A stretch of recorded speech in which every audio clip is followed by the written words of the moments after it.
মা, এখন 1 মিনিট আছে। সকালে বাস স্টপে হালকা কুয়াশা। 12 বছরের রাহুল স্কুল ব্যাগ কাঁধে দাঁড়িয়ে। মা পেছনে থেকে ডাকছে, 1 মিনিট দাঁড়া, নাস্তা খেয়ে যা। রাহুল ঘড়ির দিকে তাকায়। রাহুল, দেরি হচ্ছে মা।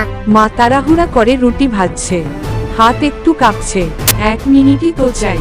রাহুল দরজার দিকে এগোয়। দরজার সামনে মা প্লেটে রুটি নিয়ে আসে। রাহুল দরজা খুলে ফেলেছে। রাহুল, আজ না মা, কাল। দরজা বন্ধ। মা স্থির হয়ে দাঁড়িয়ে থাকে। রাহুল বাসা খোলে। ঘর অদ্ভুতভাবে নীরব।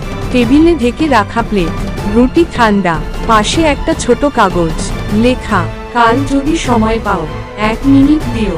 রাহুল মায়ের পাশে বসে। মা চুপচাপ, ক্লান্ত। রাহুল মায়ের হাত ধরে। মা, এখন 1 মিনিট আছে। মা মৃদু হাসে।